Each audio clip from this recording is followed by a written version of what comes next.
Bonjour à tous, bienvenue sur ce webinaire animé par Stéphane Ruzinec concernant les cauchemars des petits et des grands sans stress post-traumatique, sans stress post-traumatique. On va commencer le webinaire. Vous pourrez arriver au fur et à mesure. Je vais laisser Lucia Romo présenter Stéphane Ruzinec et puis je vous donnerai quelques informations concernant l'animation de ce webinaire. Je te laisse présenter Stéphane, Lucia. Bonjour à tous.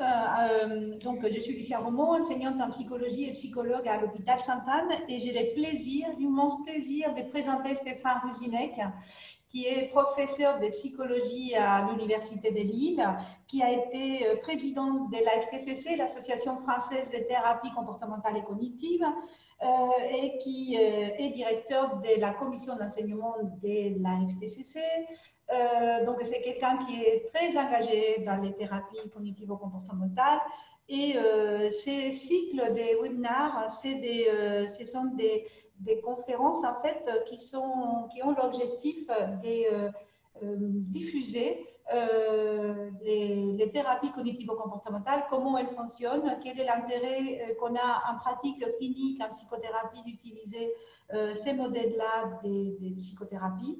Et voilà, donc Stéphane Ruzinec a mis déjà, a marqué un peu sa façon de faire. Donc c'est un apprenti sorcier qui va vous parler des cauchemars en dehors du stress post-traumatique. Et c'est vrai que c'est quand même un sujet assez intéressant sur lequel on n'attend pas grand-chose, on n'a pas non plus beaucoup de littérature, ou en tout cas je suis assez nulle, je n'ai pas lu beaucoup, donc je vais apprendre beaucoup de ce qu'il va nous raconter aujourd'hui. Donc je donne la parole à Stéphane.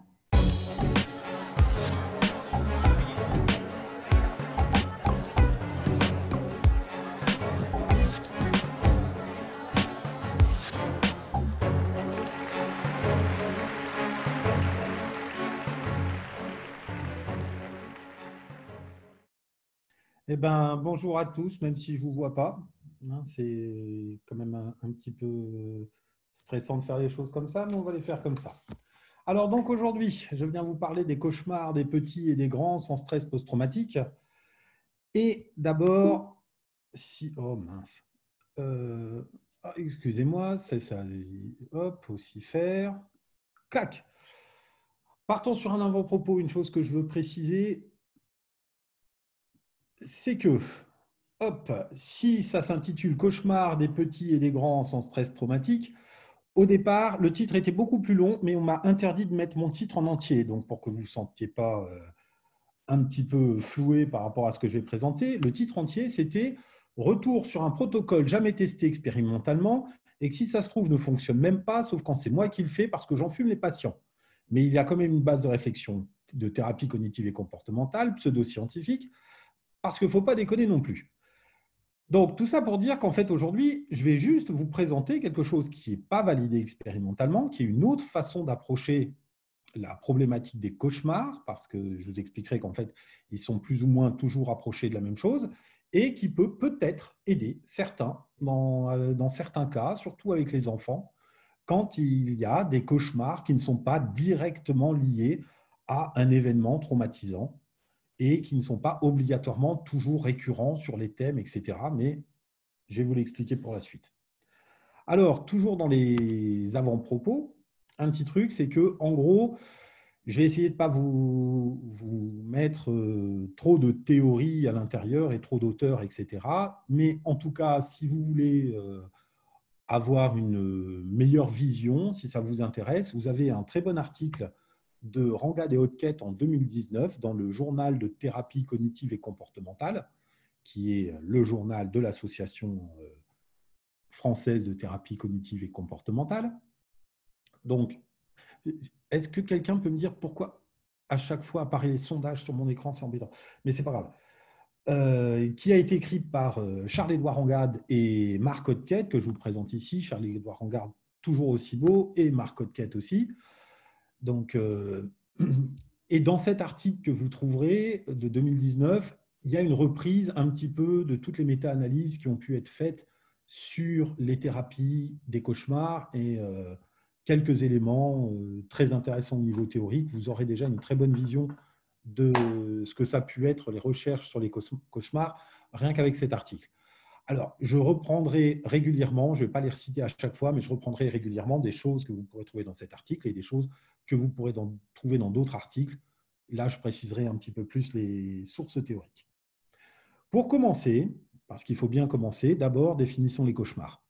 Et pour définir les cauchemars, définissons ce qui n'est pas un cauchemar.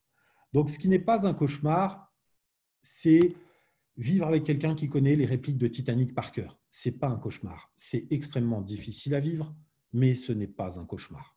Déjà, ça ne se passe pas que la nuit, ça se passe toute la journée et plein d'autres choses. Ce qui n'est pas un cauchemar non plus, ce sont les terreurs nocturnes. Pour bien faire la différence, une terreur nocturne, normalement, c'est un réveil soudain, comme je l'ai mis, avec les cris, les pleurs. Il y a une activation neurovégétative qui est très, très importante à ce moment-là, même si le réveil est difficile, alors que dans un cauchemar, on verra que le réveil est quasiment instantané. Ce qui va caractériser la terreur nocturne, c'est la peur, le sentiment de peur qui est intense et pas un autre sentiment derrière. Dans la terreur nocturne, on n'a pas obligatoirement des rêves qui sont derrière, donc on n'a pas obligatoirement un rapport d'activité onirique qui a provoqué le réveil. On verra qu'il y a parfois une amnésie dans la terreur nocturne le lendemain, une fois que la personne a pu se rendormir, elle ne se souvient pas obligatoirement de sa terreur nocturne, alors que quand on se réveille d'un cauchemar, on se souvient toujours du cauchemar. Les terreurs nocturnes, je vais vous les préciser, souvent dans le premier tiers de la nuit. Bien sûr, pour qu'on puisse parler de terreur nocturne au niveau pathologique, il ne faut pas qu'il y ait de prise de substance. Il faut qu'il n'y ait pas de conscience soudaine de ce qui attend notre monde, c'est-à-dire qu'on ne se réveille pas en se disant « merde, on est foutu ».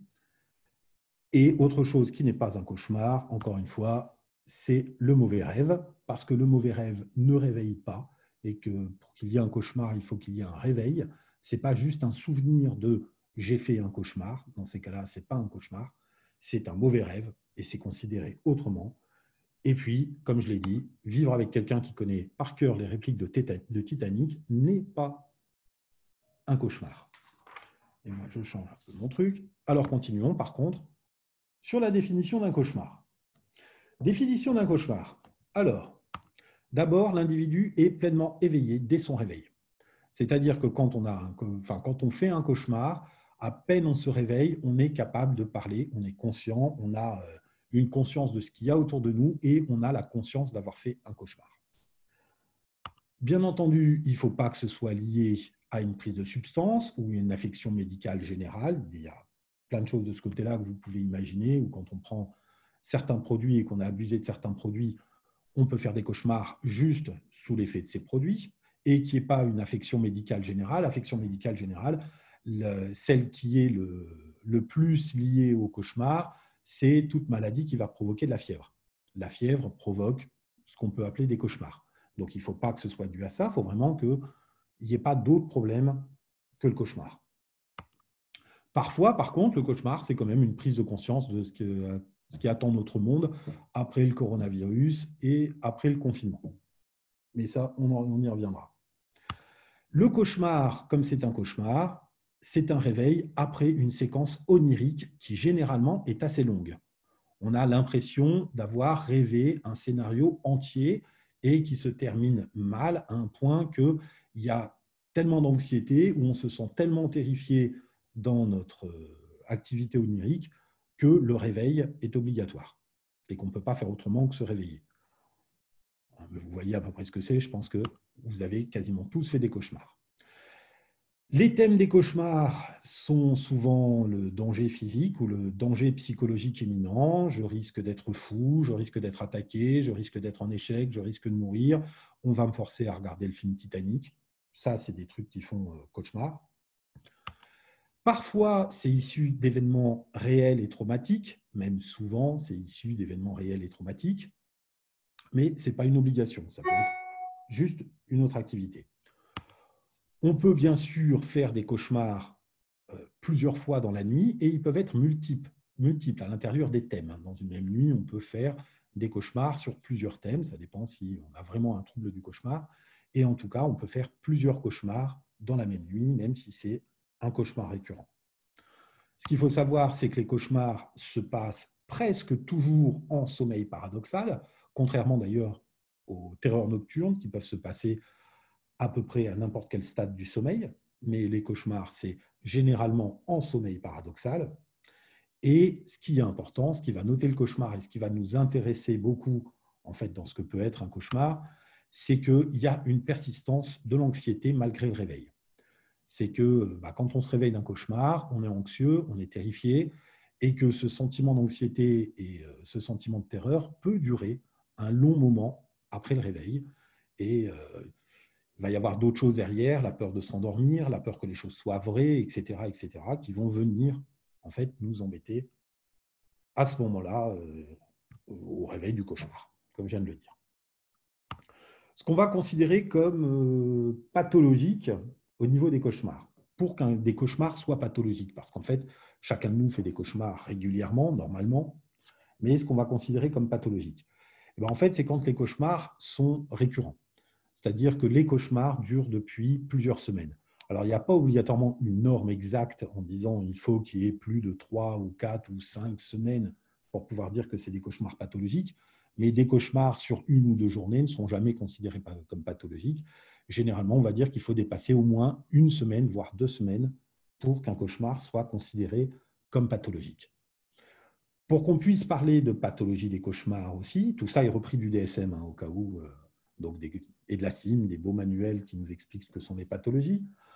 Pour qu'on puisse parler aussi de cauchemars pathologiques, il faut qu'il y ait une souffrance. C'est au premier plan ce qui va définir le cauchemar pathologique. Ce qu'il faut dire, c'est que le cauchemar provoque réellement une souffrance chez l'individu. L'individu, après avoir fait son cauchemar, n'est pas capable, même en 5 minutes, de reprendre ses esprits, de se recoucher, de se rendormir, et le lendemain, de ne pas trop y penser. Il faut qu'il y ait une souffrance, il faut qu'il y ait une peur de faire ses cauchemars, il faut qu'il y ait une peur de se rendormir, il faut qu'il y ait des choses comme ça pour qu'on puisse considérer qu'on est dans une pathologie du cauchemar. Au deuxième plan, ce qu'on va mettre aussi, c'est que pour que ce soit pathologique, il faut qu'il y ait une altération du fonctionnement. Donc, fonctionnement social ou fonctionnement professionnel. Pour les enfants, ce sera plus fonctionnement à l'école, fonctionnement familial, etc. Mais il faut que le fonctionnement général soit un peu impacté par ces cauchemars. Alors, on verra qu'il y a plein de façons pour que le fonctionnement soit impacté par ces cauchemars. Il peut y avoir des troubles de l'attention, il peut y avoir des peurs récurrentes pendant toute la journée, il peut y avoir un refus de certaines situations, un évitement de certaines situations qui peuvent faire penser au cauchemar, un évitement d'aller se coucher. Il y a de la fatigue supplémentaire chez l'individu qui peuvent expliquer une altération du fonctionnement de l'individu en dehors de ces périodes de sommeil. Et ce second plan, donc, va être important pour pouvoir définir une pathologie du cauchemar. Alors, comme je le disais, dans le cauchemar, normalement, et dans la pathologie du cauchemar, on a au moins aussi la peur de s'endormir, ce qui va entraîner une réduction du temps de sommeil, parce que ça va être la peur de s'endormir d'une part et la peur de se rendormir après avoir fait le cauchemar, et des difficultés donc à s'endormir et à se rendormir par la suite, qui font qu'il y a les altérations après du fonctionnement, parce que la fatigue va être plus importante chez l'individu. Et dans la pathologie du cauchemar, donc la peur est importante à ce niveau-là. On va avoir aussi, je le disais, de la somnolence, des difficultés de concentration. On peut aller jusqu'à la dépression parfois quand il y a beaucoup de cauchemars. Alors bien entendu, ça peut être en sens inverse, ça peut être la dépression qui va faire qu'on a beaucoup de cauchemars, mais le cauchemar peut amener à un petit peu plus d'état dépressif, une anxiété pendant la journée, une irritabilité, en fait des changements d'humeur qui sont dus au fait d'avoir des cauchemars et de se rendre compte qu'à force d'avoir des cauchemars, on dort moins, on est plus irritable, etc. Et ça rentre en fait dans le tableau diagnostique de la pathologie du cauchemar. Alors, ça ne doit pas être dû normalement à un autre trouble, la pathologie pure du cauchemar, c'est-à-dire on enlèverait normalement le stress post-traumatique des pathologies du cauchemar. Quand il y a cauchemar et stress post-traumatique, le cauchemar est un signe du stress post-traumatique, mais c'est le stress post-traumatique qui est en avant. D'autres pathologies qui entraînent parfois des cauchemars, comme la narcolepsie. Il y a toutes les addictions aussi qui peuvent entraîner des cauchemars, on les élimine aussi. Normalement, ce ne sont pas des pathologies du cauchemar, c'est des signes de l'addiction. Les attaques de panique, qui fréquemment peuvent provoquer des cauchemars, des problèmes respiratoires aussi, etc. Et vous pouvez imaginer que plein de pathologies, comme je le disais, la simple fièvre de toute façon entraîne des cauchemars, donc une bonne grippe entraîne un cauchemar et normalement, ça ne fait pas partie de la pathologie des cauchemars. Toutefois, je dis attention aux cauchemars. Les choses auxquelles, après avoir vu ça et pouvoir se dire, bon, bah, on a certaines visions de ce que peut être la pathologie du cauchemar, ne pas oublier certaines choses quand on parle de cauchemar qui sont importantes. Bah, potentiellement, les cauchemars sont liés à plein de pathologies et peuvent être révélateurs de problèmes ou d'autres pathologies. Et ça, surtout chez les enfants qui n'ont pas obligatoirement l'expression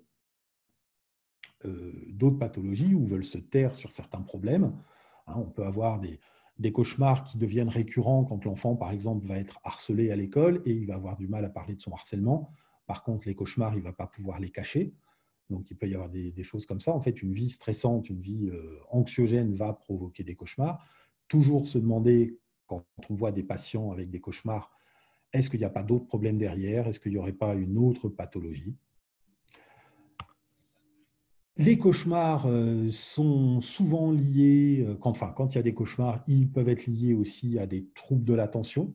Alors, des troubles de l'attention qui peuvent même être au premier plan et provoquer ensuite des cauchemars, parce que les troubles de l'attention vont faire que toute la journée, il va y avoir une certaine anxiété, donc surtout chez les enfants, donc ça peut y être. Il ne faut pas oublier que les cauchemars vont aussi entraîner dans la journée une hypervigilance sur des stimuli qui vont être ciblés. C'est-à-dire que quand on a vraiment une pathologie des cauchemars et une peur des cauchemars, si à l'intérieur, pour des exemples simples, si à l'intérieur du cauchemar, il y a des chiens, on ne sait pas pourquoi, même s'il n'y a pas une phobie des chiens chez l'individu, à chaque fois qu'il va voir un chien pendant la journée, il risque de repenser à ses cauchemars et de commencer à se sentir mal quand il y a des chiens autour de lui. Ce sera dû au cauchemar, ce ne sera pas dû obligatoirement à une phobie des chiens ou à quelque chose comme ça. On va avoir une réduction de l'activité sexuelle lors de cauchemars, réduction de l'activité sexuelle chez les parents, quand c'est des enfants qui ont des cauchemars, et chez les adultes, quand ce n'est pas les enfants. Et ça, ce n'est pas obligatoirement une blague, c'est juste pour dire que oui, les cauchemars ont aussi des conséquences sur d'autres choses. Le cauchemar d'un enfant perturbe la vie de toute la famille, perturbe la vie des frères et sœurs, enfin de toute la fratrie, perturbe la vie des parents qui généralement vont répondre au cauchemar en se réveillant, en allant voir l'enfant, en passant du temps avec lui pour le rassurer, des fois en se rendormant avec l'enfant ou même en prenant l'habitude de s'endormir avec l'enfant. Et ça perturbe les vies de couple. Et on entend souvent quand on est en consultation, le gosse a des cauchemars. Depuis que le gosse a des cauchemars, nous, ça ne va pas aussi bien entre nous parce qu'il faut bien qu'on s'occupe de l'enfant, etc.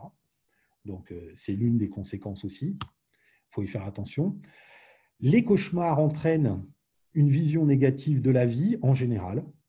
Quand on est vraiment dans une pathologie des cauchemars, on a de plus en plus d'idées négatives qui peuvent arriver sur la vie. Et puis, une vision de soi aussi, qui peut être une estime de soi, qui peut être aussi détériorée et moins bonne à cause de toute l'anxiété que ça provoque, à cause de la fatigue que ça provoque, et aussi à cause d'une chose qui paraît aberrante, mais c'est que dès qu'on fait un cauchemar, j'en reparlerai par la suite, et dès qu'on est dans une pathologie des cauchemars, souvent on nous dit « bah oui, mais fais ça et tu y arriveras » ou pense plus positivement et tu y arriveras. Et c'est très difficile de se dire tout le monde me dit je ne devrais pas faire de cauchemars, je devrais penser positivement, je devrais contrôler mes cauchemars, etc. Et puis tout compte fait, j'y arrive pas. Donc il y a aussi une baisse de l'estime de soi qui peut venir de ça. On a aussi, dans ce que provoquent les cauchemars et dans le dû au cauchemar aussi, les pathologies derrière, des troubles digestifs et plein de bilopathies en tout genre. Donc, faire attention aussi à ça. Des fois, les cauchemars sont aussi liés à un certain régime alimentaire, à certaines choses difficiles. La digestion est très importante, en fait, dans l'activité onirique et dans le fait de faire plus ou moins des cauchemars. Dans une autre conséquence des cauchemars, alors là, ce sera une reprise de ce que j'ai dit avant, mais l'air de rien, c'est une modification complète de la vie d'une famille qui peut être mise en jeu parce qu'on a une apartisation des chambres et on a des divorces. Évidemment, quand les enfants font des cauchemars et que les cauchemars durent depuis longtemps et qui peuvent être récurrents et qui reviennent régulièrement, eh ben, on a des parents qui ne dorment plus obligatoirement ensemble, qui vont s'engueuler sur les cauchemars, qui vont dire c'est de ta faute, tu n'avais qu'à pas lui montrer des araignées aujourd'hui, donc il a fait des cauchemars, ou tu lui as mal donné à manger, ou des choses comme ça. Et parce qu'on a toujours une recherche de la cause du cauchemar qui est qu'est-ce qui s'est passé dans la journée, et que ça, avec en plus le fait de faire chambre à part, etc., peut entraîner plein de discussions dans les couples et dans la famille, etc. Et puis, les cauchemars entraînent, je l'ai dit aussi un petit peu avant, mais c'est important de le rappeler, des évitements subtils de situations sociales, avec cette chose que vous avez pu entendre chez plein de gens qui sont capables de vous dire pour un petit peu n'importe quoi, « Oh non, je ne vais pas le faire parce que ça va me faire faire des cauchemars. » Ou « Oh non, ne me parle pas de ça, ça va me faire des cauchemars. » Et quelqu'un va vous dire « Oh, il y a, je ne sais pas, viens, on va aller voir un film. Ce n'est pas obligatoirement un film d'horreur, c'est un peu un film fantastique. Oh ben non, je ne vais pas y aller parce que ça va me faire des cauchemars. » Et donc, on va faire plein d'évitements de situations sociales, plein d'évitements de discussions, parce que derrière, certaines personnes vont avoir l'impression que, obligatoirement, s'il y a ça, ils vont faire des cauchemars. Ce qui n'est pas du tout une réalité, mais ça reste à l'intérieur de l'idée de plein de personnes que ça puisse se passer comme ça. Au niveau épidémiologique, pour parler un petit peu de la répartition des cauchemars dans la population, ce qu'on sait, en fait, c'est très peu connu. Il y a à cause de plein de raisons, parce que généralement, les cauchemars sont étudiés avec leur lien au stress post-traumatique et ne sont pas étudiés pour eux-mêmes. Il n'y a pas obligatoirement beaucoup de données épidémiologiques sur les cauchemars et les études ne sont pas obligatoirement toujours bien faites. C'est pour ça que je ne reprendrai pas beaucoup de données, mais les données sur lesquelles moi, personnellement, j'avais un peu plus confiance. En gros, vous voyez, c'est même très très large ce qu'on peut trouver entre les études. Chez les enfants entre 3 à 5 ans, on peut trouver entre 10 et 50% des enfants qui connaîtraient une période de cauchemar qu'on pourrait dire, période de cauchemar pathologique. Voilà, ce qui fait quand même très très large, mais qui nous semble dire qu'il y en a aussi beaucoup. Chez le jeune adulte, c'est les données où on en a le plus, on aurait 3% des personnes jeunes adultes qui souffriraient de cauchemars pathologiques. Des cauchemars récurrents qui reviennent régulièrement et des périodes de cauchemars qui reviennent régulièrement avec des conséquences derrière sur le vécu dans la vie courante.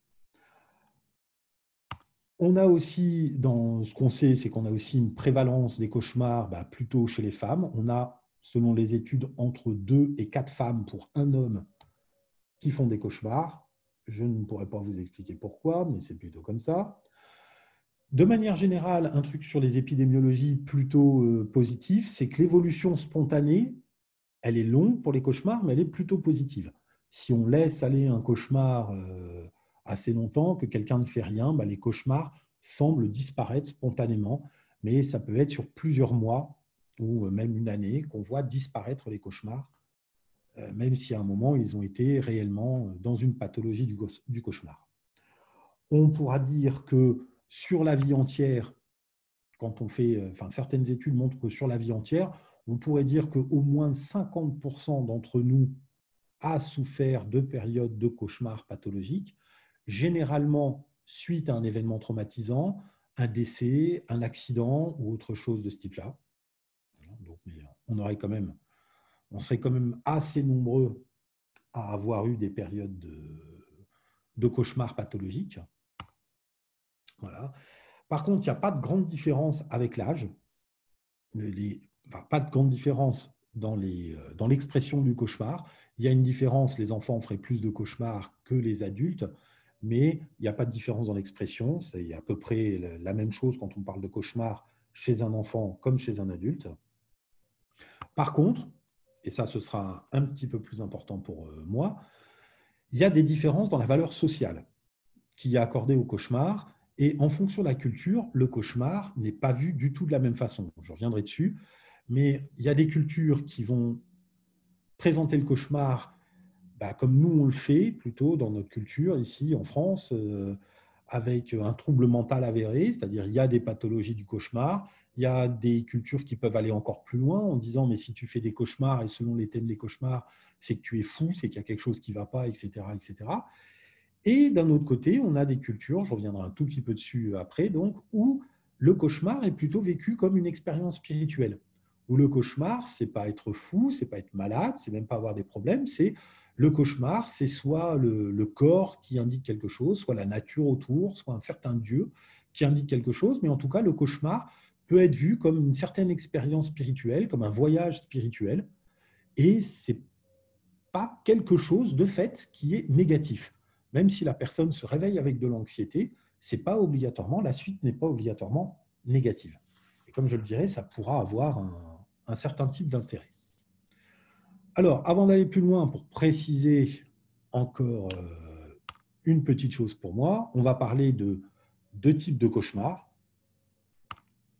Alors, en ce moment, 4 à 8% de la population, ça serait dû être sur l'autre, mais c'est pas grave, serait touchée de cauchemars plutôt pathologiques, dont ces 4 à 8%, enfin parmi ces 4 à 8%, en fait, 80% de la population aurait des cauchemars liés à un traumatisme, donc, et surtout liés à un stress post-traumatique, avec la plupart du temps une reprise. Alors Whitman disait que c'était une reprise distordue du traumatisme, mais une reprise de ce qui compose l'événement traumatique.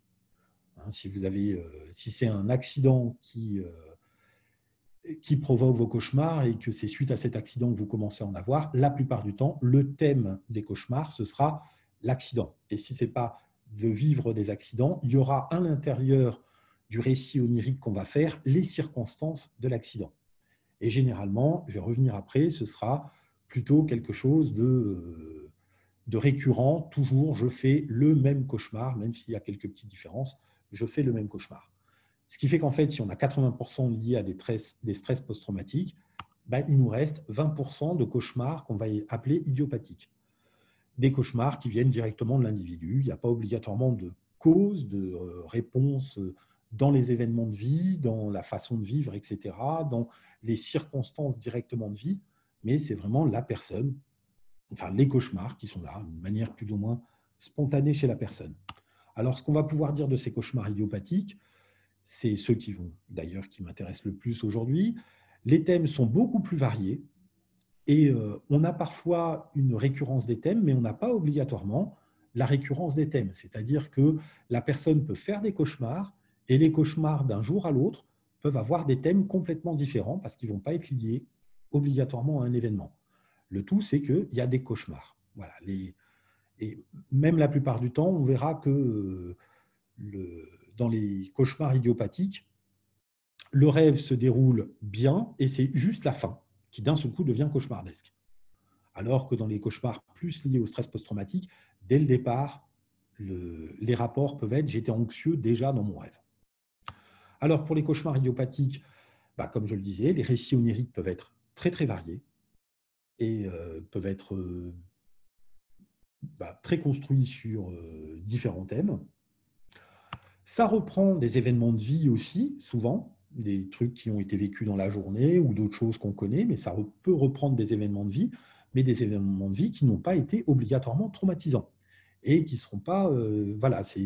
souvent, il y a de l'anticipation même d'événements qui vont avoir lieu dans ces cauchemars idiopathiques parce que ces événements peuvent provoquer du stress. Comme si moi, par exemple, sachant que j'avais le webinaire à faire aujourd'hui, j'aurais pu, pendant une semaine ou 2 semaines avant, commencer à faire des cauchemars et me dire ça va mal se passer parce qu'il va y avoir des problèmes techniques, etc. et me réveiller en étant hyper anxieux parce que je ne voyais que les problèmes d'un événement à venir.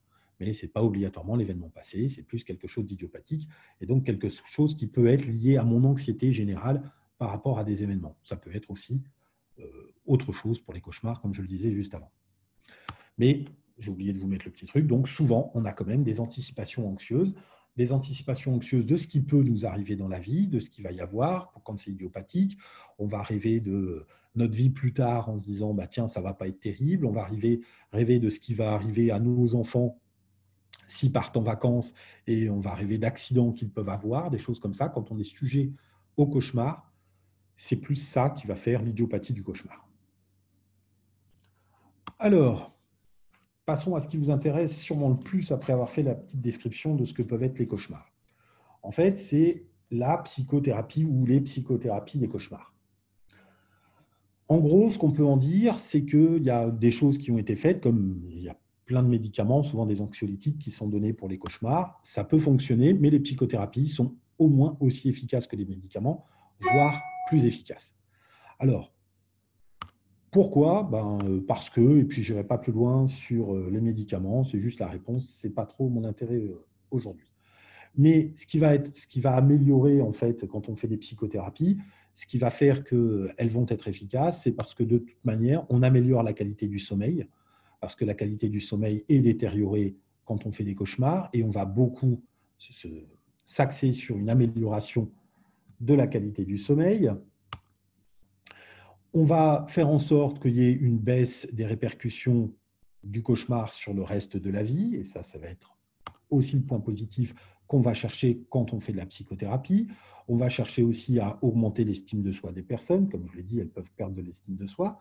Et de manière générale, on voudrait baisser l'anxiété que ces personnes ont parce qu'on voit très vite le lien quand une personne vous raconte des cauchemars avec les anxiétés qu'elle peut avoir.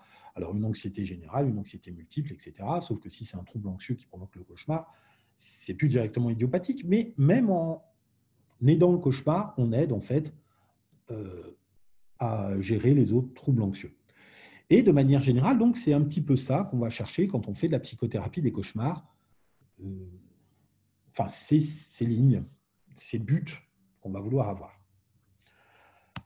Alors, pour parler des psychothérapies, parce qu'il y en a plusieurs, les prémices, et puis ce qui a pu être utilisé pour les cauchemars, je vais vous citer quelques trucs que je pense que vous devez connaître, ou si vous ne les connaissez pas, il doit y avoir quand même un petit peu de trucs qui vont vous paraître logiques derrière.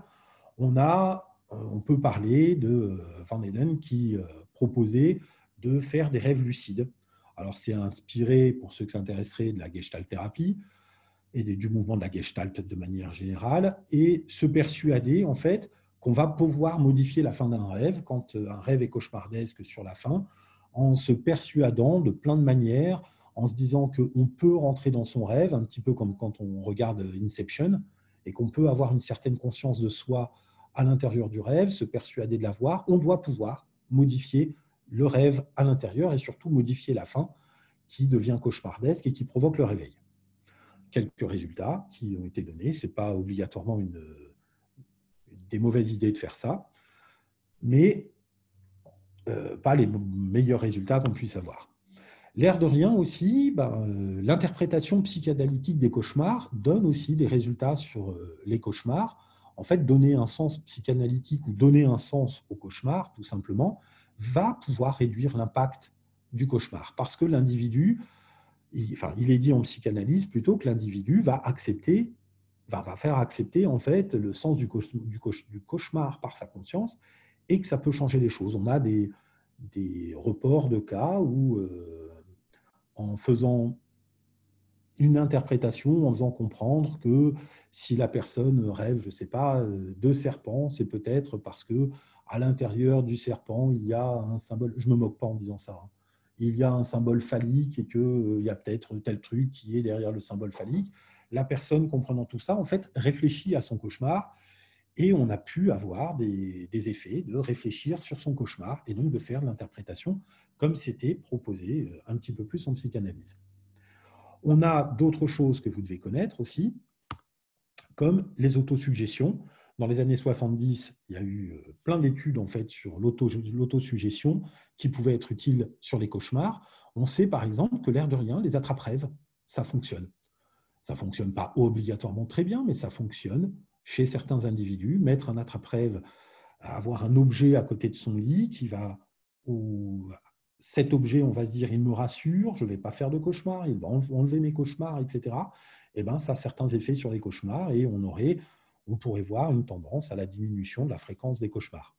Et en gros, c'est aussi une idée de persuasion et de se dire, je suis plus fort que mes cauchemars. Enfin, là, c'est un objet, c'est quelque chose sur lequel je m'appuie un objet contraphobique, hein, quasiment. J'ai peur de mes cauchemars et j'ai cet objet contraphobique qui va me faire dire que mes cauchemars ne vont pas arriver à partir du moment où l'objet est à côté de moi, ben, qui apporte des bénéfices. Donc, au départ, les psychothérapies des cauchemars étaient plutôt basées sur ces approches-là. Et ben, en gros, elles fonctionnent toutes un petit peu. Et on pourrait se dire qu'on peut prendre certaines choses de toutes. Déjà, la persuasion dans le rêve lucide. Parler du cauchemar, c'est aussi s'habituer au cauchemar. C'est ce qu'on avait dans l'interprétation psychanalytique, etc. Donc, c'est quelque chose qui peut fonctionner. Et utiliser des objets contraphobiques, utiliser des choses comme ça, pour rassurer, fait aussi qu'on peut réduire les cauchemars. Alors, si on parle plus de l'approche des thérapies cognitives et comportementales vers les cauchemars. Il y avait en premier, on peut voir, on a parlé d'une thérapie ERRT. Alors, ne me demandez pas obligatoirement tout de suite ce que c'est, je peux vous le retrouver, mais c'est sur l'autre fichier parce que c'est en anglais. Mais en gros, le protocole de la thérapie, c'était beaucoup d'éducation sur ce qu'est le sommeil et les phases de rêve et ce que peut être un rêve, etc., associé à de la relaxation, associé à de l'hygiène du sommeil et associé à un journal de sommeil pour pouvoir avoir un niveau de base et voir comment le sommeil évolue, comment les cauchemars sont là, etc. Mais qui faisait aussi parler des cauchemars et qui pouvait réduire. En fait, en faisant ça, on peut réduire la fréquence des cauchemars. Une autre idée derrière qui a été très utilisée dans les thérapies cognitives et comportementales pour gérer les cauchemars, c'est de se dire, utiliser une désensibilisation progressive et de se dire que un cauchemar, c'est juste une phobie. Mais c'est une phobie d'un objet qu'on a à l'intérieur du cauchemar.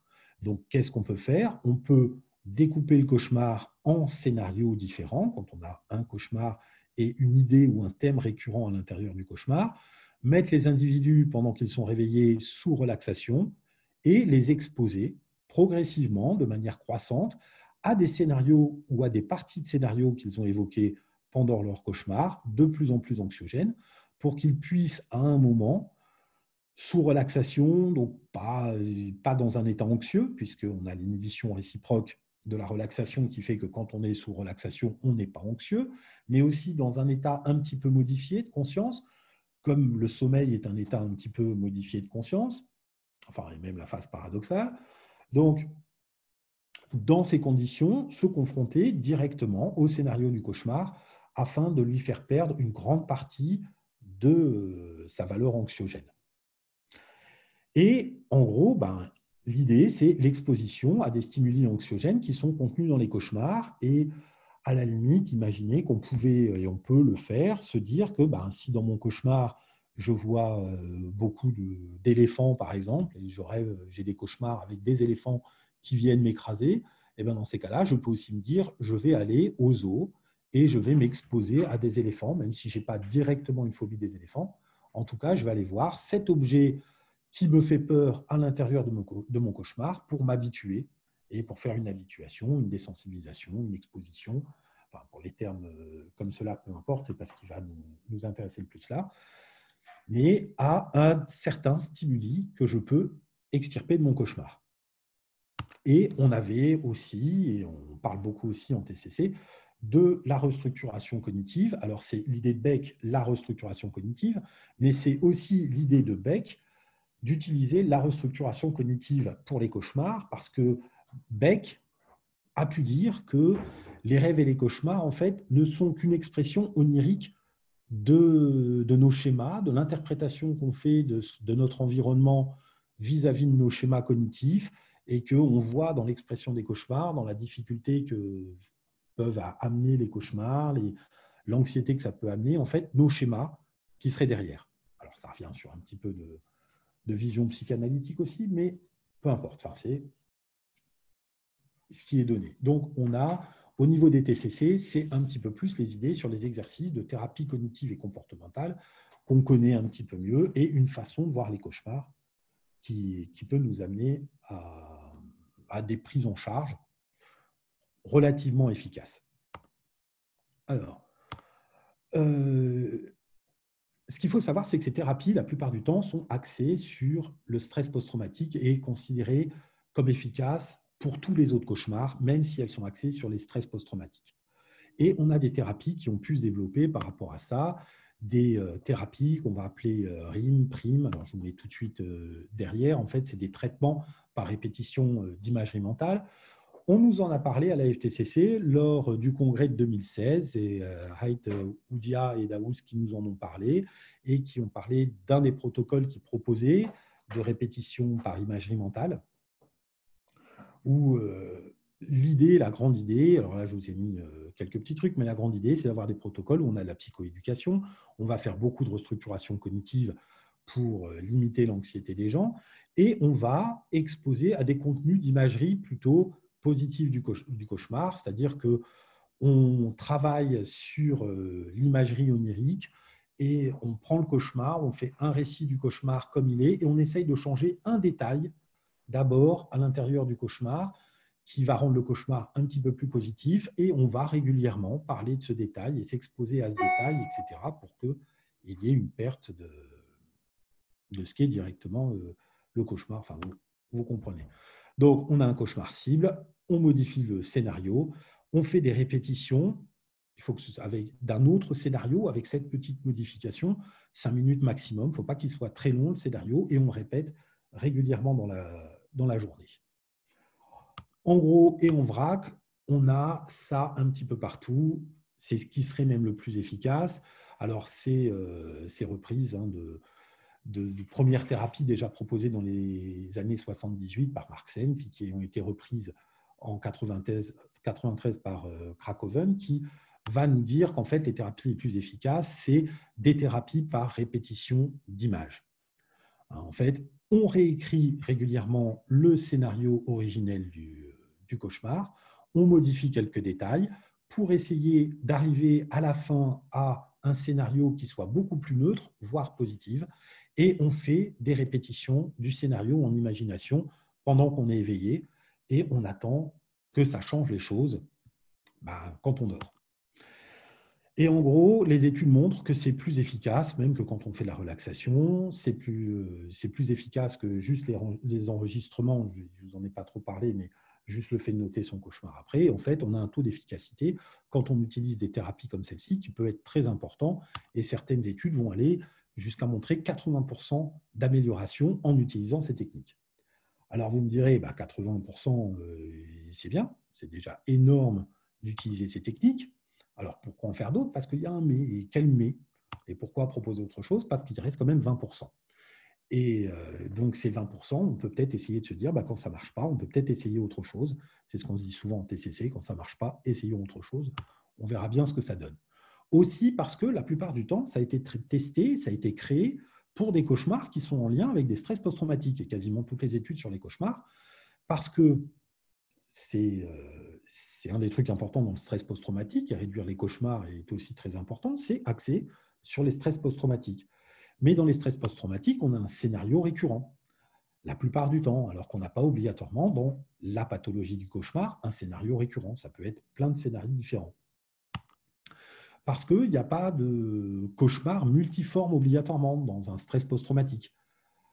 Parce que ce n'est pas la même chose de dire, si je reprends des mots d'un enfant, je rêve d'un monstre et c'est toujours le même monstre qui revient et j'ai peur de lui, que de dire je rêve de monstres. Et je rêve à la fois de monstres qui pourraient m'attaquer, mais je rêve de sorcières, je rêve de fantômes, je rêve de trucs comme ça. Et en fait, mes cauchemars, sur une semaine, ce n'est pas obligatoirement tout le temps le même thème qui va revenir. Et ce n'est pas obligatoirement la même chose qui va revenir parce que mes rêves sont très différents, mais à chaque fois, ça se termine mal parce qu'il y a un monstre, il y a quelque chose qui fait que ça se termine mal, mais ce n'est pas toujours la même chose. Et puis parfois, dans les cauchemars plutôt idiopathiques, il n'y a pas obligatoirement de scénario. C'est quelque chose qui se passe, c'est des visions, c'est des choses comme ça, et paf, d'un seul coup, quelque chose se transforme en cauchemar, mais en une seconde, donc il n'y a pas d'anxiété avant, il y a le truc qui se transforme en cauchemar, et il y a le réveil qui est derrière, donc les scénarios ne sont pas obligatoirement construits sur quelque chose d'anxiogène.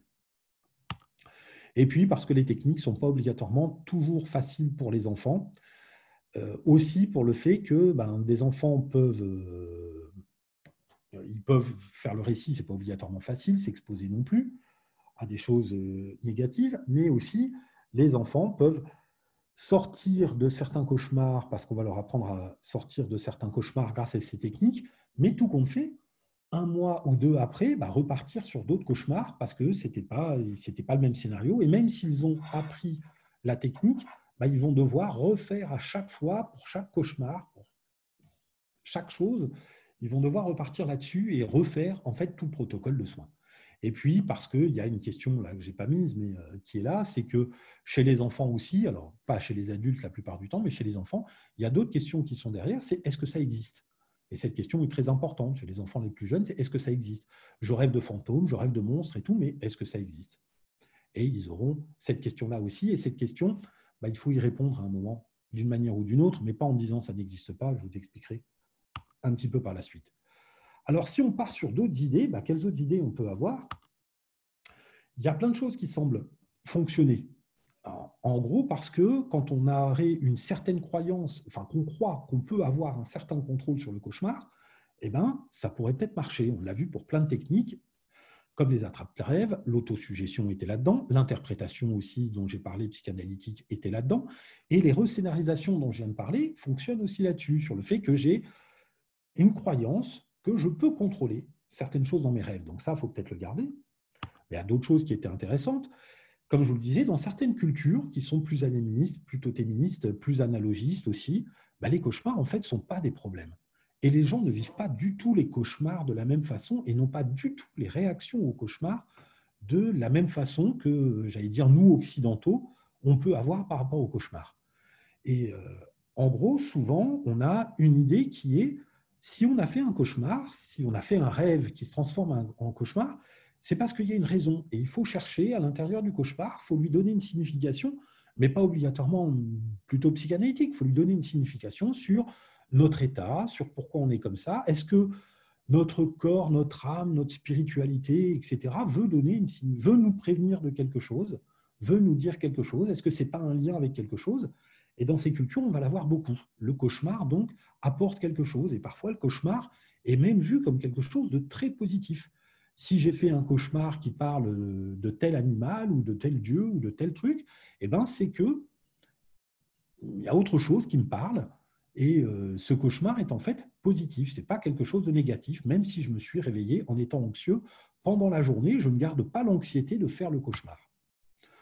Et au niveau plus comportemental et cognitivo-comportemental, on sait que l'exposition, habituation peuvent marcher, pas obligatoirement sur des stimuli qui sont contenus dans le cauchemar, mais le fait même de toute façon d'être anxieux et d'avoir peur des cauchemars, on peut peut-être s'exposer à cette peur d'avoir des cauchemars et pas obligatoirement au contenu des cauchemars. Tout ça repose aussi sur du travail qui est fait en mémoire, parce que vous verrez toutes les techniques, même les autres dont je parle, plus animistes, totémistes, etc., disent que pour aller mieux avec un cauchemar, il faut en parler. Mais qu'est-ce que ça veut dire de parler d'un cauchemar? Ça veut dire en fait de réencoder régulièrement, parce qu'à chaque fois qu'on en parle, on réencode le cauchemar dans notre mémoire en y ajoutant des éléments, en faisant sans doute baisser l'émotion, et c'est ce qui va être important un petit peu dans ce que je vais vous proposer, faire baisser l'émotion et réencoder avec l'émotion un petit peu baissée, même en gardant le même cauchemar. Et puis, généralement, un des problèmes des cauchemars sur lesquels on peut aussi travailler, c'est qu'on va focaliser sur le cauchemar quand il devient pathologique. On va focaliser notre attention sur le contenu du cauchemar, sur le contenu du rêve, etc. Donc, qu'est-ce qu'on peut faire? On pourrait se dire qu'on peut faire un travail quasi similaire de ce qui a été fait, mais quand ça ne marche pas, avoir un autre changement de point de vue. Ou même quand ça marche, des fois, avoir un changement de point de vue. Donc, avoir un autre point de vue. Ce qui est proposé la plupart du temps, c'est il faut que je modifie le contenu de mes cauchemars pour ne plus en avoir. Et ça, c'est ce qui est proposé dans quasiment toutes les thérapies et les thérapies les plus actuelles. Et ce sera complètement différent d'une autre vision qu'on peut avoir, qui vient aussi donc d'autres cultures, qui est il faut que je modifie ma représentation des cauchemars pour ne plus en avoir. Donc d'un côté, on a il faut que je m'expose à du contenu de mon cauchemar, et de l'autre côté, il faut que je m'expose à mon anxiété de faire des cauchemars, ce qui n'est pas exactement la même chose. Et se dire que le cauchemar, ce n'est pas obligatoirement quelque chose de très mauvais, c'est quelque chose de naturel, et je ne suis pas obligé d'en avoir peur à ce point-là et d'avoir peur à ce point-là d'aller me coucher. Et on peut le voir un peu comme ça. Alors, ça va reposer sur quoi si on se dit qu'on utilise plutôt ce point de vue? Ça va se reposer sur encore énormément de la psychoéducation. Réussir à dire, à expliquer aux gens ce que c'est qu'un rêve, quand est-ce qu'on en fait, que c'est juste notre cerveau qui est dans un état un petit peu différent et que c'est pendant la nuit, etc. Donc, la psychoéducation par rapport au rêve, je reviens un petit peu après, ça va reposer sur de l'habituation. Plus je parle de mon cauchemar, en fait, plus le cauchemar me semble habituel et ne va pas obligatoirement m'embêter.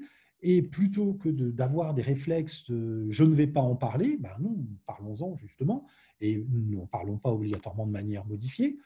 Avoir quand même le sentiment de contrôle, parce que c'est moi qui contrôle mon anxiété, pas obligatoirement mon cauchemar, mais en tout cas mon anxiété. Focaliser mon attention sur le contenu onirique et pas faire de l'évitement, en fait, pas faire un micro-évitement en disant je n'en parle pas, je ne veux pas savoir ce qu'il y a dans mon cauchemar et parce que ça provoque de l'anxiété chez moi. Non, je peux focaliser aussi mon attention dessus et se dire que, comme dans plein de phénomènes, on vit un événement qui est plutôt pas bon pour nous. À force de le raconter, ce qui nous fait du bien, généralement, quand on le raconte, c'est qu'on va redonner ça avec quelques détails, on va le donner avec moins d'émotions et de moins en moins d'émotions au fur et à mesure qu'on le raconte. Donc, à chaque fois qu'on va le réencoder en mémoire, on va retirer une part de l'émotion. Et on va retirer une part de l'émotion de l'événement. Et le cauchemar peut être vu aussi comme un événement comme ça qu'on peut réencoder régulièrement en retirant un petit peu d'émotion. Donc, il y a un gros travail de psychoéducation, de ce que c'est qu'un rêve et pas obligatoirement un cauchemar. Quelques lignes, quand je prends en charge pour vous expliquer, j'explique bien que le cerveau fonctionne à plein régime à ce moment-là. C'est normal que tout et n'importe quoi puisse se passer dans la tête quand on est en stade paradoxal. J'explique bien que le stade paradoxal est essentiel pour plein de choses et il est essentiel pour la mémorisation. Il y a plein d'études, celle de Lecomte et d'autres, qui arrivent à montrer comment, sans rêve et sans stade paradoxal, on va avoir du mal pour plein de choses, excusez-moi, dont la mémorisation. Donc, c'est essentiel pour la mémorisation. Ce qui fait que ça traite plein d'informations, on l'explique aux patients, plein d'informations qui ne sont pas obligatoirement liées entre elles, et que quand on traite ça, dans notre rêve, il peut se mélanger des choses. Et dans ces informations, il y a aussi mon état d'anxiété générale, il y a aussi ma vision du monde, comme elle va être, etc., etc. J'explique bien qu'il faut travailler sur les éléments de la journée, puisque comme c'est un travail de mémorisation, il y a beaucoup d'éléments de la journée, de ce qu'on a vu dans la journée, des choses qu'on a pensées qui vont réapparaître au moment où on va rêver. C'est influencé par notre état émotionnel, j'insiste beaucoup avec les patients là-dessus, et qu'on a aussi des interprétations au réveil, c'est-à-dire qu'au réveil, on va se dire, c'est au réveil qu'on se dit, tiens, c'est un cauchemar, tiens, c'est un mauvais rêve, enfin, le mauvais rêve, normalement, on ne réveille pas, ou tiens, c'est un rêve qui m'a réveillé, mais qui a une forte interprétation au réveil de ce que je fais et de juste la focalisation sur quelque chose qui provoque de la peur ou qui ne provoque pas de la peur. Et puis après, je fais toute une psychoéducation avec des beaux dessins que je ne vous ai pas mis, mais qui expliquent les différentes phases, comment on a ces phases, etc. Et donc, je pars sur une autre idée. Et j'essaye de dire, et chez les enfants entre 6, 12 ans, machin, ça marche assez bien, c'est de leur dire qu'en fait, les cauchemars, c'est génial. Et là, je fais d'abord un boulot, en fait, pour essayer quasiment de restructurer leur façon de voir le cauchemar, faire une restructuration cognitive, mais sur la façon de voir le cauchemar, en disant des choses comme, vous verrez si vous essayez, ça vient naturellement, ça vient tout seul dès qu'on en parle, en disant, mais tu te rends compte quand même que faire un cauchemar, putain, mais la force que tu as dans ton imagination, mais c'est génial, des fois tu as l'impression de ne pas avoir d'imagination dans la journée, vois un petit peu ce que tu fais, tout ce qu'il y a dans ton cerveau, en fait, tu es quelqu'un de génial avec tout ce que tu arrives à imaginer. Et je le pense, en disant que les scénarios sont incroyables quand on me raconte des cauchemars, en disant, putain, voilà, encore une fois, c'est génial d'avoir des trucs comme ça. Les scénarios sont travaillés, comment tu les travailles, d'où ça devient, etc. En parlant, mais en ayant une idée du cauchemar, c'est génial. Je leur dis des trucs genre, mais tu te rends compte que tu vas voir des films d'horreur gratos. Il y a plein de gens qui payent pour aller voir des films d'horreur et qui sont contents d'aller voir des films d'horreur, et toi, tu vas voir des films d'horreur gratos. Je leur dis aussi, quand je leur dis que tout est interprétation, qu'en fait, c'est pas ce qui se réveille en disant c'était un film d'horreur, mais on peut se dire aussi, putain, c'était un film fantastique. et de se dire, bah oui, j'ai eu peur pendant le cauchemar, ce n'était pas obligatoirement génial, mais c'était un film fantastique. Et c'est mon cerveau qui a créé ça. Je me suis fait un truc pour moi, et c'était fantastique. J'ai pu prendre des risques à l'intérieur de mon rêve sans prendre de risques en réalité. Et je teste des choses, et tout compte fait, apprendre à voler, par exemple, ça peut être sauter en parachute. Et sauter en parachute, j'aurais peur de le faire peut-être toute ma vie. Et le nombre de personnes qui font sans jamais avoir sauté en parachute des rêves où ils volent, c'est génial, ils ne prennent aucun risque, ils le font. Et j'insiste sur des choses comme ça, sur le fait qu'il y a un côté fantastique à l'intérieur de tous les rêves et à l'intérieur de cauchemars. Et donc, tous les rêves sont géniaux, même ceux qui nous font nous réveiller avec le cœur qui bat, même ceux qui nous ont donné une émotion, parce que justement, ils sont géniaux parce qu'ils nous ont fait vivre cette émotion et qu'on va juste essayer de transformer un petit peu l'émotion qu'on a au réveil. Alors, pouvoir aussi revenir un petit peu sur ce sentiment de contrôle qu'on a. J'interprète comme je veux, mais là, c'est j'interprète comme je veux et je contrôle mon émotion au réveil. Ce n'est pas obligatoirement je modifie complètement mon rêve, c'est je l'interprète comme je veux, j'arrive à me dire que c'est plutôt fantastique que plutôt horrible et je contrôle mon émotion au réveil. Et on n'est pas obligé, quand on fait ça, de rescénariser. On peut juste se dire, je vais vivre le scénario de mon cauchemar autrement et essayer de le vivre autrement. Alors, pour pouvoir faire ça avec les patients, je leur apprends d'abord que notre esprit est tordu et notre esprit, on peut en faire plein de choses. Et je leur propose quelques exercices pour qu'ils s'en rendent bien compte. Je leur donne des exercices d'implémentation d'idées. Alors là, je vous ai mis les plus simples, mais par exemple, avec les enfants, ça les fait assez rire quand on fait un truc comme ça. Je leur explique que, enfin, je leur explique pas, je commence à leur dire, bon, maintenant, à chaque fois que tu vas dire bonjour, tu vas penser trou du cul. Et tu vas voir ce que ça va donner. Et pendant la séance, plusieurs fois, je dis bonjour, et je les oblige à me dire trou du cul. Ou moi, je dis bonjour, trou du cul. Des choses comme ça. Et je leur dis, mais ensuite, le trou du cul, il doit être dans ta tête. Et tu essayes de ne pas y penser. Et ils arrivent à me dire qu'après, dès qu'ils voient quelqu'un qui dise bonjour, obligatoirement, il y a l'idée qui vient s'instaurer de trou du cul. Et je leur expliquerai qu'en fait, quand on rêve, c'est pareil, il y a des idées qui viennent se mettre. Et si on se dit, il ne faut pas que je fasse le cauchemar, il ne faut pas que je rêve de ça, etc., ça va peut-être venir se mettre. Et que c'est quelque chose d'important.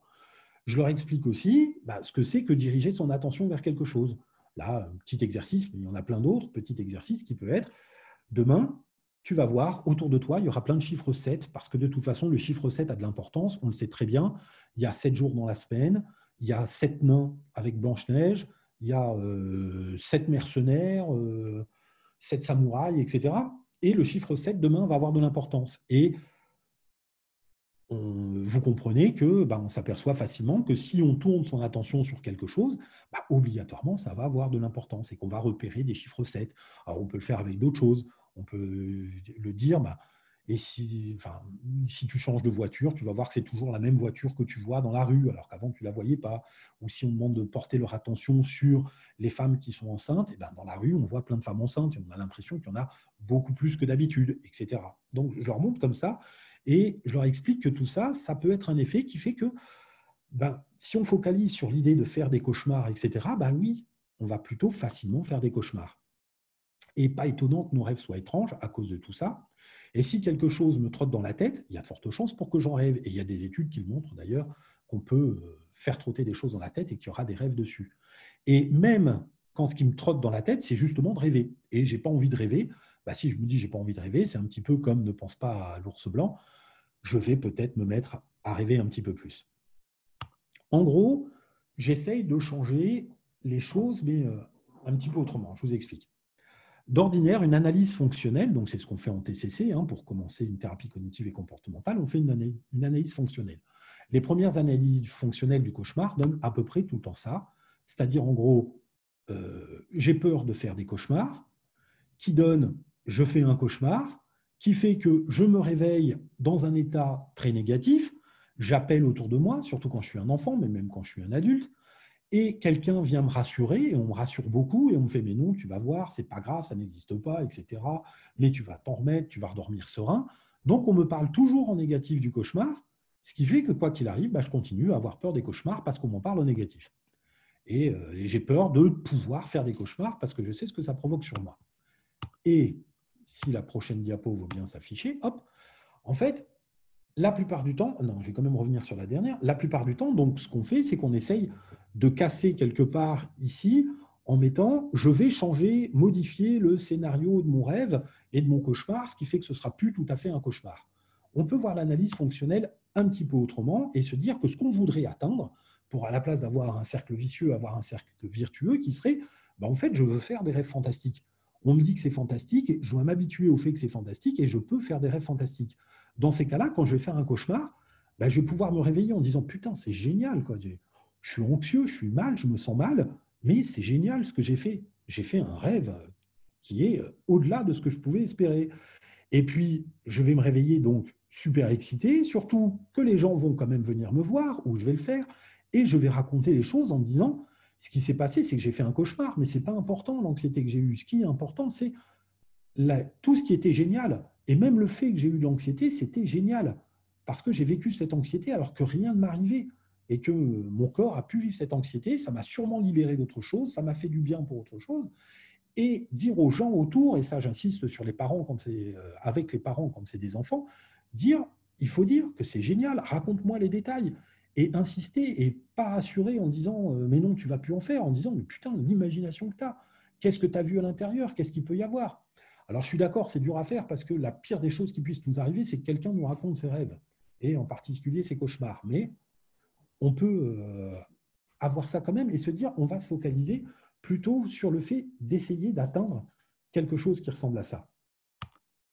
Alors, là aussi, ça doit passer, mais ça va venir. Du côté un petit peu concret pour réussir à l'avoir, avec ce que je vous ai déjà dit d'abord de la psychoéducation et des choses comme ça, en gros, je vais proposer aussi à mes patients d'avoir de quoi mémoriser et chercher les détails qui soient à disposition assez rapidement quand ils se réveillent. Donc, du stylo, enfin un stylo, du papier, un dictaphone ou son conjoint qu'on réveille.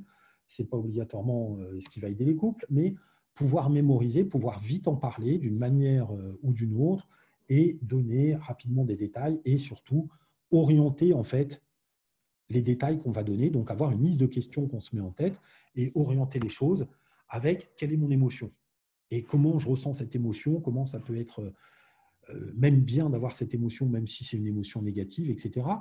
Quels étaient les détails à l'intérieur, quels détails géniaux j'ai pu créer grâce à mon imagination, quels étaient aussi les détails inutiles, comment ça se fait, est-ce que c'était pas drôle de voir donc cet éléphant qui crachait du feu et qui me court après et d'avoir vu qu'en fait il avait, je ne sais pas moi, sur le côté un petit tatouage avec une petite fleur, parce que c'est quelque chose de génial. C'est inutile, mais c'est quand même génial, mon imagination l'a mis, et travailler là-dessus en fait pour noyer un petit peu tout le cauchemar dans tous les détails qu'il y a à l'intérieur. Et me poser des questions, est-ce que dans mon cauchemar que je viens de faire, il y a des trucs que j'ai vécu la journée d'avant ou il y a des trucs de ma vie de manière générale, donc qui font que soit j'étais anxieux, soit je les ai juste ajoutés parce que c'était des trucs que j'ai traités en mémoire. Et puis donner du sens à l'histoire au détail, mais pas donner du sens comme on en parlait avant. C'est plutôt dans un second temps, en fait, se demander pourquoi j'ai fait les cauchemars. Est-ce que c'est juste mon état anxieux? Est-ce que c'est parce qu'il va se passer quelque chose bientôt? Ça me rappelle quoi, en fait, de faire ce cauchemar? D'avoir quelques questions comme ça. Ça joue sur moi de quelle question? De quelle façon? Qu'est-ce que ça fait quand j'ai eu mes cauchemars et quelles sont les conséquences et comment je peux faire pour que ces conséquences aient moins d'importance directement. Et donc, focaliser énormément sur ce qui est génial dans le fait de faire des cauchemars, dans cette imagination qu'on a, et travailler sur le cauchemar dans la journée pour aussi avoir ce processus d'habituation.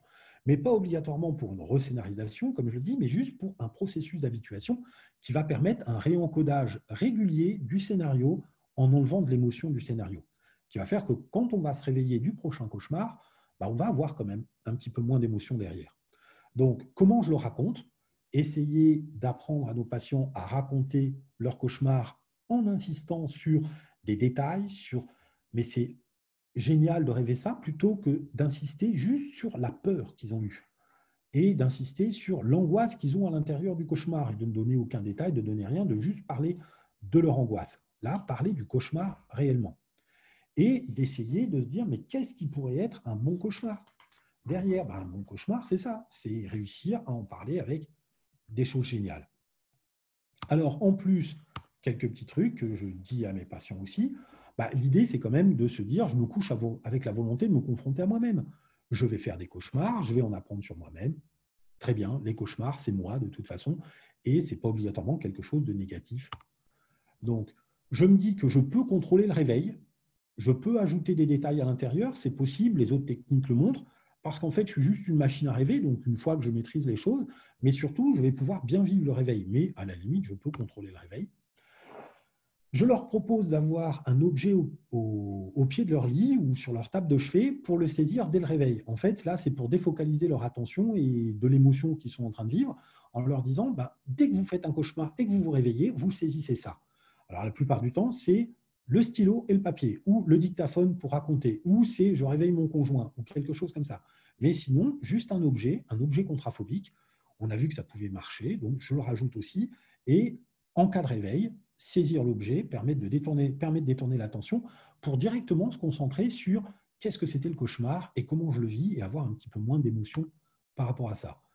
J'insiste pour qu'il le raconte dans la journée et qu'il focalise sur des détails diurnes, qu'est-ce qu'il y avait dans la journée ou aujourd'hui, qu'est-ce que j'ai vu qui va pouvoir rentrer dans mon rêve cette nuit, si je refais un cauchemar, d'après moi, qu'est-ce qu'il va y avoir à l'intérieur? Est-ce que, comme on m'a raconté ce détail, il va y avoir ça en plus? Et puis, j'ai des petits jeux que je leur propose, comme imaginer les cauchemars des autres. Vous connaissez quelqu'un, qu'est-ce que ça pourrait être, lui, son cauchemar? Et là, les personnes vont commencer à vous dire, je sais qu'il est phobique des araignées, donc dans ses cauchemars, il doit y avoir des araignées. Je sais qu'il vit dans telle sorte de maison, donc ce serait plutôt ça. Et on parle de cauchemars des autres. Et en même temps, ce qui serait génial dans le cauchemar des autres, qu'est-ce qu'il pourrait mettre de génial, etc., pour bien insister sur cette façon de voir les choses. Et j'essaye de leur donner des exercices, des exemples, avec tous les trucs de restructuration à côté qu'on peut faire, pour bien qu'ils se rendent compte que tout est interprétation de l'émotion, et que cette émotion d'anxiété que je vis en sortant du cauchemar, je n'ai pas à l'interpréter sur le fait que ça me pourrit toute la vie. Ça pourrit mon réveil de manière générale. Alors, du côté du psy, qu'est-ce que ça va vouloir dire aussi comme boulot? C'est changer un petit peu d'esprit, en parler un petit peu autrement, mais travailler aussi l'alliance la plupart du temps pour qu'il y ait une bonne alliance thérapeutique avec le patient, parce qu'il va falloir y croire soi, et puis le faire croire au patient que ça peut être comme ça. Mais de toute façon, pour les autres techniques aussi, il faut réussir à faire croire au patient qu'il a réellement le contrôle de ses rêves. On va faire de la révélation de soi aussi, parler de ses propres cauchemars, de ses propres rêves, etc. Et là, c'est juste pour lui faire plaisir. Une de mes collègues que j'aime beaucoup m'a parlé de ses cauchemars la semaine dernière, et, parce que j'en parlais un petit peu, et elle m'a dit que elle, c'était surtout ses cauchemars, c'était de se faire attaquer par des lapins crétins. Donc, elle a sa petite image et elle sera contente. Voilà. Il faut donc, comme je le disais, que le psy y croit et qu'il arrive à dire, mais oui, c'est bien de le faire comme ça, qu'il est peut-être tenté sur ses propres cauchemars. Il va falloir en fait ne jamais rassurer, parce que le but, si on y tient, ce n'est pas de rassurer en disant mais non, les cauchemars vont disparaître, etc. Sauf peut-être sur le fait, je ne l'ai pas mis, mais ne jamais rassurer, sauf peut-être sur le fait que des choses n'existent pas quand on a la question des enfants. Est-ce que ça existe? Est-ce que un éléphant qui crache du feu existe? Non, ça n'existe pas un éléphant qui crache du feu, mais on s'en fout. On s'en fout. Ce n'est pas ça l'important. L'important, c'est génial ce que tu fais. Je ne vais pas obligatoirement te rassurer. Voilà. Et montrer qu'on porte notre intérêt sur l'émotion qui est vécue à la sortie du cauchemar et que c'est cette émotion qu'on veut changer et qu'en fait, un cauchemar peut être vu comme quelque chose de génial. Alors, de mon côté, comme je vous l'ai dit… Je suis la voix de ta conscience et il te reste 1 minute. C'est la minute puisque c'est la fin. Merci pour la voix de ma conscience. Donc, de mon côté, comme je vous l'ai dit, ce n'est pas encore testé expérimentalement, mais on est en train de monter un protocole. J'ai déjà essayé sur plus de 20 personnes avec un protocole un petit peu plus construit et on a des résultats. C'est surtout sur des enfants de 6 à 12 ans. Et donc, un protocole qu'on est en train d'essayer de mettre en place, que j'aimerais bien mettre en place pour les années à venir, avec des outils très standardisés pour en parler, avec des petits films qui présenteraient la façon de voir les choses et des exercices très standardisés et des processus attentionnels, des processus mnésiques qu'on irait mesurer pour voir exactement ce qu'on change quand on a des résultats. Si parmi vous, certains ont des patients qui ont des cauchemars, qui ne sont pas obligatoirement liés à des stress post-traumatiques et qui se disent « tiens, ça m'intéresserait de participer à l'étude », n'hésitez pas. Et puis pour finir, je vous remercie de votre attention pendant ce webinaire de la FTCC et je vous laisse qui pour moi est un de mes cauchemars et je fais de la révélation de soi. Merci beaucoup Stéphane Ruzinec pour cette présentation très claire et très précise. C'est d'ailleurs le retour qui a été fait par certains des participants hein, dans les messages qu'ils nous ont laissés. On va passer à quelques questions, si vous êtes d'accord. On va donc lire un certain nombre de questions. Bien sûr, on ne pourra pas toutes les lire parce qu'il y en a beaucoup et que le temps nous est compté. Mais on va essayer de les regrouper un petit peu pour que vous puissiez poser un maximum, répondre à un maximum de choses. Première question, est-ce qu'il y aurait une comorbidité entre cauchemar et autres pathologies type schizophrénie et troubles anxieux par exemple? Et dans le cas des troubles anxieux, je regroupe une autre question qui me semble aller avec. Est-ce que dans les troubles anxieux, il y a plus de risques de faire des cauchemars pathologiques qu'en population générale?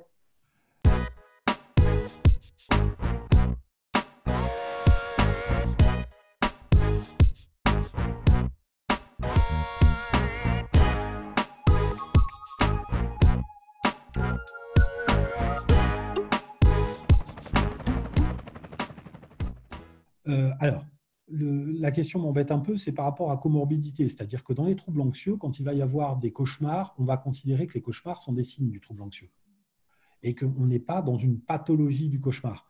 Pour qu'il y ait comorbidité, il faut que ce soit deux pathologies distinctes et qu'on dise qu'on a les deux pathologies en même temps. La plupart du temps, quand on a des cauchemars et qu'il y a des troubles anxieux, on ne va pas dire qu'il y a une pathologie du cauchemar et des réels troubles anxieux à côté. Mais effectivement, les quelques études qui existent montrent que, d'une manière ou d'une autre, troubles anxieux et cauchemars sont quand même assez liés. Ok, merci beaucoup. Je laisse la parole à Olivia pour la deuxième question.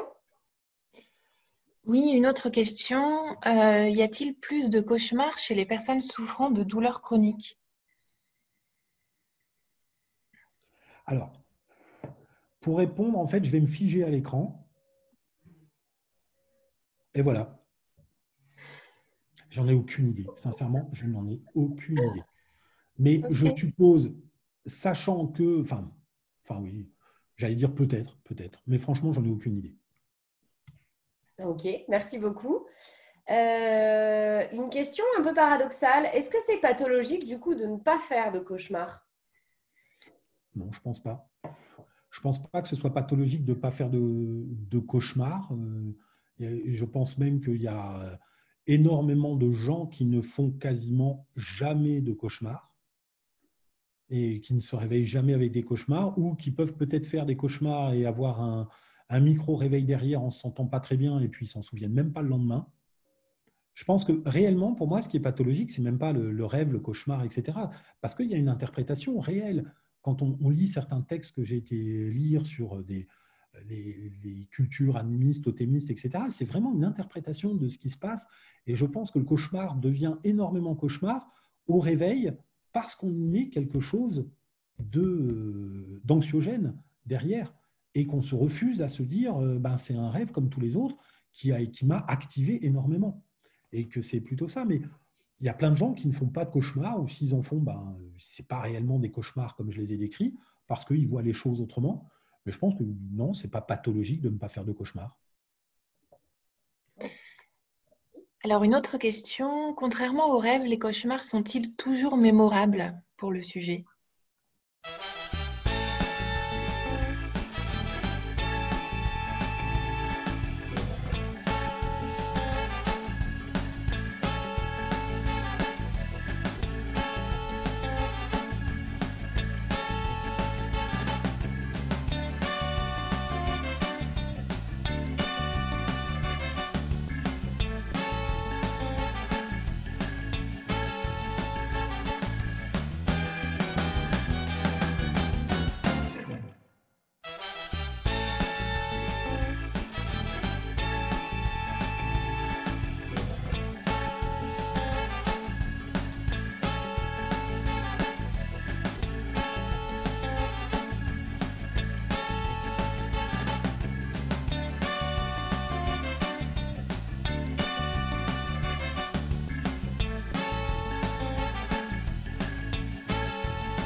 Oui, oui. En fait, c'est l'un des trucs des cauchemars.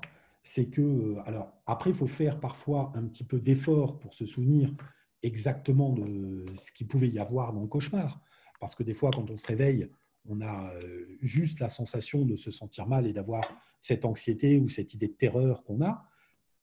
Mais le cauchemar réveille. Les rêves ne réveillent pas obligatoirement ou font que des micro-réveils suite à un rêve, donc on n'aura pas obligatoirement le souvenir du rêve. Par contre, le cauchemar, on a le souvenir de au moins je viens de faire un cauchemar. Sinon, ce n'est pas un cauchemar. C'est ce qu'on pourrait appeler un mauvais rêve si on ne s'en souvient pas, mais c'est pas ou si on ne se réveille pas directement. Mais donc le cauchemar réveille. C'est l'une des caractéristiques du cauchemar. Donc on se souvient. On se souvient. On interprète aussi. Il y a des études qui montrent aussi que c'est pour ça que l'anxiété au réveil est importante. J'en ai pas parlé de ces études-là, mais il y a des études qui montrent aussi de jouer, par exemple, des vieilles études, très vieilles études, presque début du siècle dernier, qui s'étaient beaucoup intéressés aux rêves et puis aux structures dans le cerveau qui sont liées aux rêves, où ils montraient qu'il y a aussi une grande part dans nos rêves, pas obligatoirement dans nos cauchemars, mais les cauchemars en font partie, dans nos rêves, qui est une interprétation que l'on fait au réveil. Donc, en fait, il y avait des études qui montraient qu'on réveillait des gens en sommeil paradoxal, on les réveillait avec un bruit spécifique ou avec quelque chose de spécifique qui se passait dans la pièce, et ils étaient capables de raconter, d'un seul coup, d'écrire un scénario dans lequel il y avait ce bruit spécifique. C'est-à-dire, si quelqu'un, je vais prendre un exemple, si quelqu'un rêve et que vous le réveillez en stade paradoxal avec le klaxon d'un camion, et où on puisse bien reconnaître que c'est un camion qui klaxonne, eh ben, il y a beaucoup de gens qui vont vous raconter que le dernier rêve qu'ils ont fait, ben, il y avait un camion à l'intérieur. Et ça dépasse le hasard. C'est quasiment impossible que ce nombre de personnes aient rêvé qu'il y avait un camion. Donc, montrer que l'interprétation, en fait, suite au rêve, est super importante. Juste au réveil. Donc, ça réveille et on se souvient des choses. J'ai été un petit peu trop loin dans ma réponse. Mais c'était très intéressant. Merci beaucoup. Parce que ce qui est intéressant dans les questions, c'est de pouvoir élargir à d'autres choses. Est-ce que vous auriez des références d'ouvrages pour comprendre et expliquer justement le mécanisme des rêves aux patients, donc pour toutes les parties psychoéducation, à la fois pour les adultes, mais aussi pour les enfants? Alors, références d'ouvrages, non, pas obligatoirement là. Il doit y en avoir plein pour les enfants qui existent. Moi, je ne fais pas des références d'ouvrages. Je vais sur cet outil fantastique maintenant qui s'appelle Internet. Et vous avez tellement de choses sur Internet qui expliquent les rêves, qui expliquent les trucs qui sont bien faits. Il y a des petits films qui l'expliquent sur YouTube. Il y a des trucs comme ça. Et généralement, quand je fais la psychoéducation, je ne la fais pas, même pas moi-même. Je demande aux personnes d'aller sur Internet et de se renseigner sur les phases de sommeil, de trouver quelque chose, de faire. Et c'est beaucoup plus efficace. En fait, ils s'accaparent les choses très facilement. Et ils apprennent des choses et ils parlent. Ils apprennent des détails, des trucs même des fois que je ne sais pas, et puis ils les ramènent. Donc, je le fais plus comme ça, moi, ma psychoéducation de ce que c'est que le rêve et le sommeil. Okay. Donc, je n'ai pas obligatoirement d'ouvrage à proposer, comme ça, de référence d'ouvrage. Très bien, merci beaucoup. On va vous poser une dernière question et puis après, on laissera le soin à Lucia Romo de clore cette session riche et passionnante. Une question double en fait. Est-ce que vous pensez que d'une part, les rêves prémonitoires existent? Et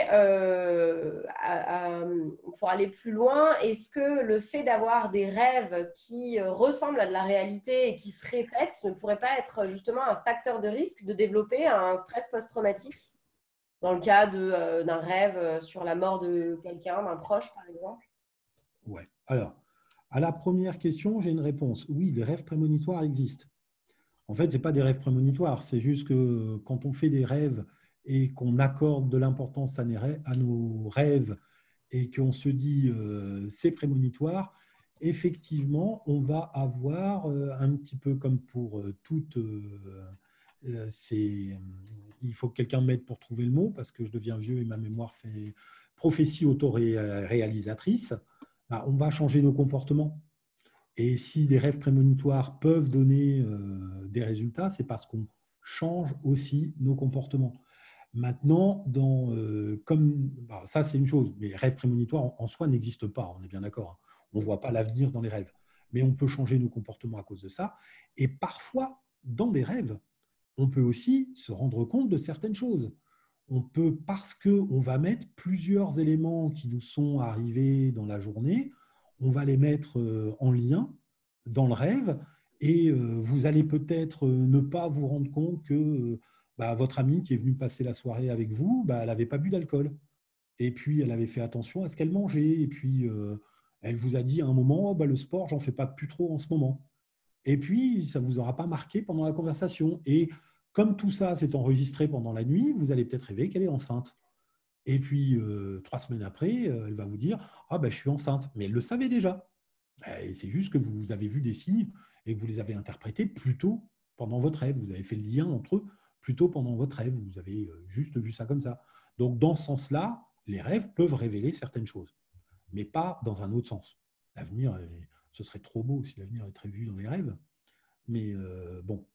Et la deuxième partie de la question, j'ai complètement oublié, mais je crois que ma réponse, c'était « j'en sais rien ». Donc, reposez-la moi. La question, c'était est-ce que le fait d'avoir des cauchemars répétitifs peuvent créer un PTSD, en fait?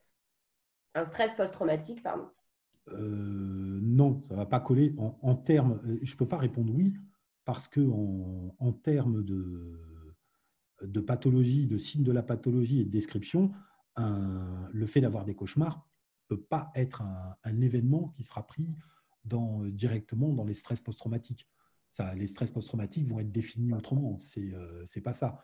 Maintenant, vivre régulièrement des cauchemars, et quand il y a une pathologie des cauchemars, effectivement, il y a derrière des récurrences pendant toute la journée, des peurs pendant toute la journée, on a une hypervigilance sur certains stimulus, on peut avoir des images du cauchemar qui reviennent pendant la journée chez certains, quand la pathologie du cauchemar est très très importante.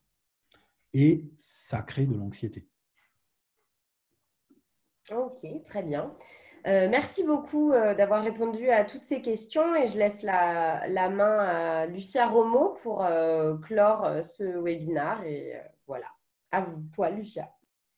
Merci. En fait, un grand merci Stéphane, comme d'habitude, une présentation brillantissime. On a appris et on a rigolé en même temps. Donc, et c'est pas simple de faire les deux. Donc vraiment, on a appris. Je vais quand même me faire un petit résumé tout petit. Donc, tu nous as parlé de ce que c'était un cauchemar, ce qui ne l'était pas, de tout ce qui pouvait être des facteurs un peu de risque, d'épidémio, les cauchemars idiopathiques. Donc, je pense que c'est important aussi de savoir qu'il y a ce type de cauchemars qui existent. Et après, les psychothérapies. Et tu as parlé de toutes les psychothérapies. Et finalement, en insistant bien sur la question d'évitement et comment l'évitement alimente en fait le fait que les cauchemars prennent de plus en plus de place. On a adoré ton analyse fonctionnelle nouvelle, donc une analyse fonctionnelle positive et surtout tes conseils concrets en fait par rapport aux enfants et aux adultes. Donc vraiment un grand merci, on a beaucoup appris et là maintenant tu peux probablement déjà écrire des cauchemars pour les nuls. Ça peut être ta prochaine publication après la passion des 17 heures, les cauchemars pour les nuls. Merci encore, merci à vous tous. Il y a eu beaucoup de questions, il y a pas mal de commentaires dans la conversation, donc, il y a des remerciements des personnes qui partent et qui ont beaucoup appris. Et voilà. Au revoir à tous.